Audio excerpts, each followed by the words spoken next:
A gente vê até que é uma espécie de império. É o primeiro império que não atua como um império, né? É um império que atua para ajudar outros países a se libertarem dos impérios. Bem bom. No fim dos anos 20, Stalin se torna ditador da União Soviética, né? Como se ele tivesse ganhado a linha majoritária do partido, né? Ao longo do governo stalinista, a União Soviética passa por transformações profundas e conturbadas, como um rápido processo de industrialização e um amplo programa de desapropriação e coletivização de propriedades rurais, que acabou também levando à fome e a milhões de mortes. Ele não vai falar simplesmente que ele desapropriou as propriedades rurais dos kulaks, dos camponeses ricos, dos latifundiários. E é aquilo que o Elias Jabbour explicou no corte que ele fez contra a Renata. Se você não viu esse corte, volta lá e vê que a União Soviética vai conseguir gerar o seu excedente para promover sua industrialização a partir da agricultura. Por isso que ela vai ser coletivizada forçosamente. Em meio a essas mudanças, Stalin promove o que ficou conhecido como o Grande Terror, a perseguição, o expurgo e o assassinato de todos aqueles que eram considerados inimigos da Revolução. Tem um elemento persecutório, né, de membros que não eram aliados da linha central de Stalin e tal, mas é muito menos gente do que parece, é muito menos gente do que os liberais falam. A Wendy Goldman, que é uma historiadora trotskista, faz uma aproximação até conservadora e fala de 700 mil mortes, que é muita gente, mas é 10 vezes menos do que os 7 milhões, né, que os liberais falam. Tá ligado? E fora que você tem vários casos, né, de sabotagem, vai ter um elemento interno ali muito instável, né? É foda, é uma época foda. Leiam Stalin, História Crítica de uma Lenda Negra e Terror e Democracia na Era de Stalin, da Wendy Goldman. É bem bom, bem legal. A paranoia e o denuncismo tomam conta da sociedade. Entre 34 e 39, estima-se que cerca... Ah, tá, aqui tá certo. 750 mil pessoas tenham sido mortas sumariamente, sem direito a um julgamento justo. Não, tiveram um julgamento. Mas realmente, tinha uma histeria coletiva em relação aos possíveis sabotadores, né, aos possíveis traidores da Revolução. Isso tinha.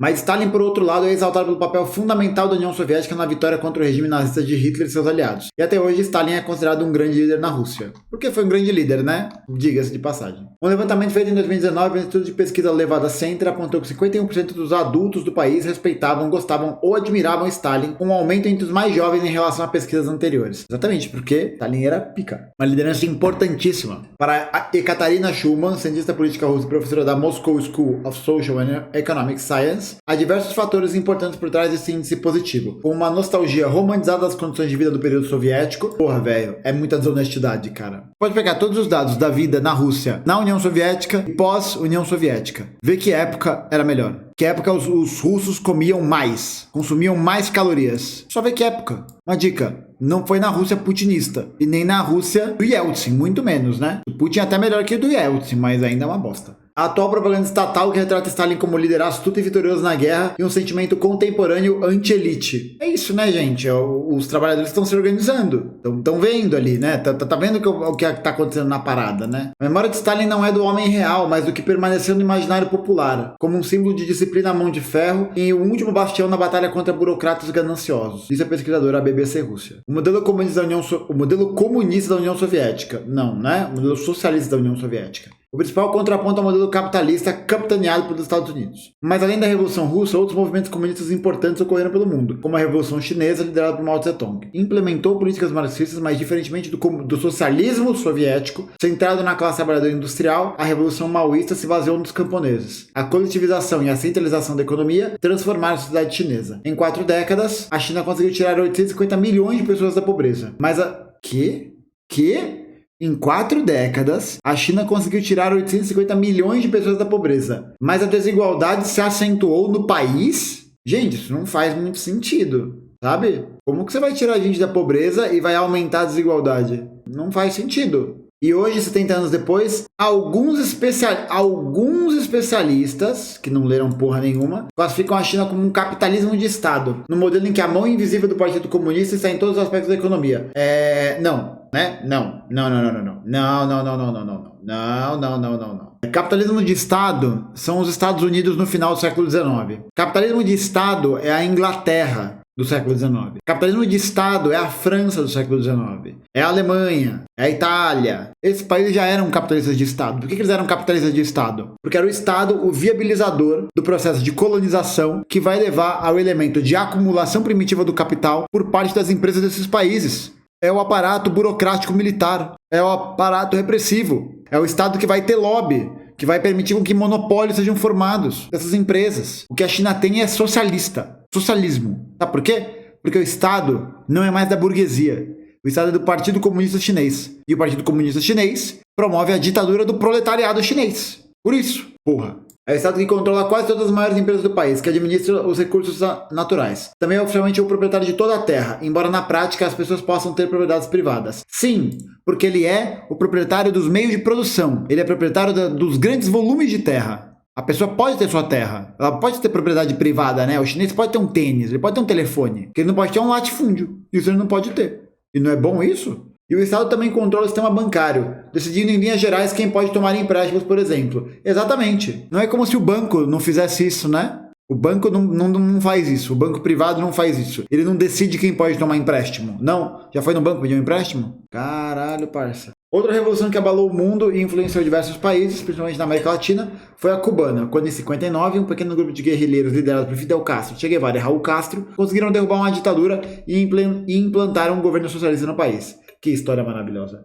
O regime cubano, que perdura até hoje, trouxe avanços sociais ao país, principalmente nas áreas de educação e saúde, mas caracteriza-se também por uma concentração autoritária do poder em um regime de partido único, onde oposicionistas são muitas vezes perseguidos e presos. Cara, de novo, é uma aproximação rasa, uma aproximação ruim. Por quê? Porque dentro do Partido Comunista Chinês, diferentemente do que o Lula falou, por exemplo, existe discordância. Diferentemente do que o Lula falou do Partido Comunista Cubano, existe discordância. As pessoas não vão ter a mesma linha política. Fora isso, né? A China não é partido único. A China tem 7 partidos além do Partido Comunista Chinês. O Comitê Central é tocado pelo Partido Comunista Chinês, que foi a principal liderança do processo revolucionário. Mas não tem só um partido, tem 7 partidos na China. 7. E aquele negócio, por mais que só exista o Partido Comunista Cubano, as pessoas de dentro do Partido Comunista Cubano podem ter visões políticas diferentes. Existem tensionamentos, né? É um partido marxista-leninista. É um partido de centralismo democrático. Então, sim, todo mundo toma a mesma decisão. Mas dentro das instâncias partidárias, as pessoas discutem as coisas. Onde oposicionistas são perseguidos e presos. Aí você vai ver, o oposicionista é um cara que é apoiado pelos Estados Unidos. Vai ser uma pessoa que vai defender o desmantelamento da revolução. Ou ele vai falar que a democracia nos Estados Unidos é uma democracia, né? Quantos partidos tem nos Estados Unidos que efetivamente governam, né? 2. O de direita e o de muito direita. Esses 2. Social-democracia, mas as ideias comunistas, socialistas e marxistas não avançaram ao longo do século XX somente em forma de revolução ou de regimes autoritários. A chamada social-democracia ou socialismo democrático. Nossa, velho, tá um freestyle do caralho, velho, porque socialismo democrático não é social-democracia. Não é a mesma coisa. Social-democracia, a gente fala ainda dos países inseridos no sistema capitalista, através de um capitalismo keynesiano, de um capitalismo social-democrata, em que existe intervenção estatal na economia, em que existe oferta de serviços públicos, né? Tem uma garantia de bem-estar social, mas não é socialismo. Não é socialismo. Porque nunca houve a implementação de socialismo democrático no mundo. Nunca houve. O único exemplo mais coeso, o exemplo mais consolidado que isso houve uma tentativa de fazer isso, foi no Chile. E a gente sabe o que aconteceu no Chile. Golpe militar. Segundo o dicionário de política Routledge, na maioria das vezes um partido que se apresenta como social-democrata está na centro-esquerda do espectro político e busca, com esse rótulo, se situar um pouco mais à direita da versão revolucionária ou radical do socialismo. Reformista, portanto, não é socialista. A Alemanha, a França e os países escandinavos têm influentes partidos socialistas que por diversas vezes assumiram seus governos. Esses partidos bebem das fontes marxistas e de outras tradições socialistas em políticas que buscam reduzir as desigualdades, aumentar serviços públicos pelo Estado e regular o capital por meio de leis, mas sempre se mantendo na seara democrática, tendo um sistema burguês. A burguesia ainda controla. O que faz com que a social-democracia tivesse um relativo sucesso na Europa foi, primeiro, a Europa ter recurso para se sustentar, porque todos os países da Europa tinham colônias, à exceção da Alemanha. França, Inglaterra, Portugal, sabe? Porra, bicho. A Bélgica. Ah, de sacanagem, velho. Porra, muito ruim. Muito ruim, muito ruim. Um típico partido social-democrata, por exemplo, provavelmente adotará algum grau de nacionalização, mas o fará mais em termos de um planejamento organizado da economia ou da oferta garantida de serviços públicos do que de qualquer oposição teórica à propriedade privada por si. Ok, isso passa. Além disso, as teorias de Marx exerceriam uma influência poderosa sobre muitos partidos trabalhistas e movimentos sindicais, mesmo que eles nem sempre compartilhassem sua visão de uma revolução global dos trabalhadores. São chamados oportunistas e reformistas, né? Que vão ler a obra do Marx e do Engels até a metade. ou vão chegar até a parte que lhes interessa. A exemplo dos partidos comunistas na Itália, na Espanha e na França, que se afastaram da imagem do comunismo implementada pela União Soviética e aproximaram mais da ideia da redução de desigualdade social por meio do processo democrático, dentro e fora dos partidos. Esse movimento seria conhecido como eurocomunismo. E esse eurocomunismo produziu o quê? Produziu porra nenhuma, né? É só a gente ver como que tá a situação econômica da Itália agora, da Espanha, da França. Como é que tá? Tá ótima, né? Não é à toa que Itália e Espanha fazem parte daquela nomenclatura super zoada, né? Que são os PIGs, os países menos desenvolvidos da Europa, que é Portugal, Itália, Irlanda, Grécia e Espanha. Muito ruim, mano. O colapso da União Soviética, no início dos anos 90, no entanto, foi um grande golpe para a credibilidade da teoria marxista. E ela saiu de moda em muitos campos universitários e nos principais partidos políticos de esquerda que aspiravam ganhar o poder no Ocidente. Não é só por isso, né? Tem, claro, a queda da União Soviética é um negócio que causa um grande baque, né, no movimento comunista internacional. Tá ligado? Mas não é só por isso. Já existia linhas políticas que visavam ou deturpar o marxismo ou fazer uma leitura rasa dele. Uma leitura ruim. Saiu de moda. Porra, em que momento o marxismo foi moda na USP? Na Unicamp? O marxismo, o leninismo, né? Em que momento ele foi moda? Moda. Eu adoro, é muito bom. Mas o marxismo volta e meia, ressurge com as recorrentes, ele volta, né? Volta e meia. Aí aparece aqui, ali e tal. Não é como se existisse uma gongada, né? De todo o setor produtivo de cultura para impedir com que os marxistas cheguem nos lugares, né? Como é de 2008, um exemplo clássico da visão marxista do capitalismo em crise. Marx argumentava que o sistema econômico sem regulação estava condenado a períodos de crises recorrentes, ou recessões, que eram inerentes a ele. Aí parece que ele tá falando do Estado, né? Se parece um Marx, tá parecendo um keynesiano nessa frase. Embora não tenha sido o único a falar sobre isso, a ideia original era que cada turbulência levaria a outra pior, e assim por diante até a destruição do capitalismo.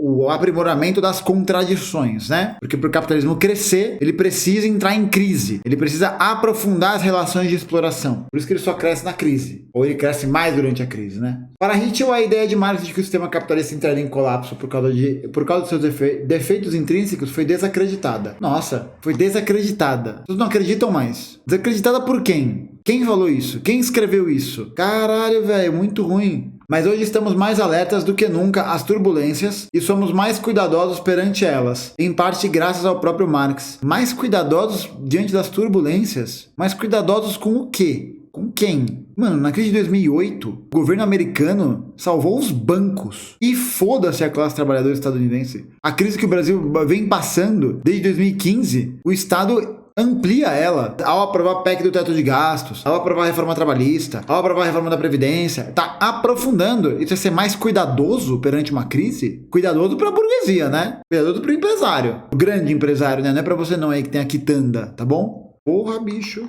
Biógrafo de Marx como Francis Wynne, nunca ouviu falar desse cara. E outros estudiosos de sua obra concordam que o filósofo estava errado com sua ideia determinista de que o capitalismo se enterraria criando seus próprios coveiros. Não é determinista. Marx não falou quando isso ia acontecer. Mas o que a gente está vendo é um processo de aprofundamento das contradições de classe, das contradições de exploração, e que sim, estão fazendo com que cada vez mais o comunismo possa voltar a ser falado abertamente. Senão a gente não estaria nessa live agora. Vocês não estariam vendo esse corte nesse momento. Em vez disso, aconteceu o contrário. Com a queda do capitalismo, o capitalismo não apenas se fortaleceu, mas também se espalhou pelo mundo. Mas não porque ele era melhor, não porque ele era mais legal, porque ele dominou o resto. Ele impôs a sua dominação. Ele se impôs sobre os lugares. Não tem a ver com uma decisão escolhida, né? Ah, vou escolher capitalismo ou socialismo. Vou escolher pizza de queijo ou de calabresa? Porra, velho. Talvez ninguém expresse melhor essa ironia da história do que o pensador marxista Jacques Rancière, professor da filosofia da Universidade de Paris 8. O proletariado, longe de enterrar o capitalismo, está mantendo, vivo. Trabalhadores explorados e mal pagos, libertados pela maior revolução socialista da história na China, são levados à beira do suicídio para que o Ocidente possa continuar jogando com seus iPads. Não é possível, velho. Enquanto isso, o dinheiro chinês financia os Estados Unidos, que de outra maneira estaria falido. Quem financia os Estados Unidos é o complexo industrial militar, tá bom? Meu Deus do céu, velho. E ainda assim, né? O Rancière tirou esse dado do cu, primeiro. E segundo, como se não tivesse só essa perspectiva de suicídio no capitalismo. Não tem. Aí a gente vai ver qual que é a condição de vida de um trabalhador chinês e de um trabalhador estadunidense. Qual que é a diferença de qualidade de vida? É grande, né? é sensível, considerável, né? O marxismo tem sido resgatado no debate atual sobre os problemas da globalização. Há atualmente muitas pessoas no mundo preocupadas com a destruição dos mercados locais, a insegurança e a perda de empregos. É claro que, apesar de algumas previsões fracassadas e ideias desatualizadas... Que ideia desatualizada? Quais? Tá ligado? O cara não fala, velho. Não fala. É isso, né, gente? Ao invés do cara ir lá e falar sobre isso, ou a ideia desatualizada que ele vai falar é a ideia que o valor de uso e o valor de troca não contempla o... Como é que é? O valor subjetivo da mercadoria, né? Que os neoliberais adoram falar, né? Do capital humano, adora falar disso. Marx levantou no século XIX várias questões de debate sobre política e economia que ainda são válidas mais de um século depois. Mas pode-se dizer que o pensamento de Marx se tornou obsoleto? Ou algumas de suas ideias que se tornaram realidade ainda são válidas deveriam ser resgatadas? Para o historiador Daniel Beard, da Universidade de Londres, diversos países capitalistas se inspiraram em iniciativas pioneiras pela União Soviética ao criarem sistemas de bem-estar social. Não é o país capitalista que se inspirou, né? O cara inspirou, caralho, eu vou desenhar um Van Gogh aqui. Vou desenhar uma parada, vou me inspirar, compor uma música. Não, bicho. Inspiração, velho. Inspiração. Estado de bem-estar social só existiu porque a União Soviética, a perspectiva de uma revolução, existia no horizonte europeu. Da organização da classe trabalhadora. Da sua organização em sindicatos. Da sua organização em partidos, em coletivos. Exatamente. A existência da União Soviética forçou os países capitalistas a fazerem isso. Forçou. Eles deram os anéis para não dar os dedos. Benefícios para desempregados e moradia popular. Muitas dessas políticas são consideradas exemplos de socialismo democrático, errado de novo, ou social-democracia. Não era a mesma coisa antes? Isso porque os governos temem que, se eles não atenderem às necessidades de suas classes trabalhadoras, podem enfrentar o risco de uma espécie de revolução russa em seus próprios territórios. Então, não é que eles vão se inspirar, né? Não é que eles vão se inspirar, eles vão ser forçados a... Vamos usar o termo direito? Vamos usar o termo correto, faz favor? Falta muito? Ai, que eu tô cansado já. Nossa, tem coisa pra caralho ainda. Ai, que deu, né? Então essa foi a parte 2. E aí a parte 3, perfeito. Aí a parte 3, a gente define quem é comunista no Brasil.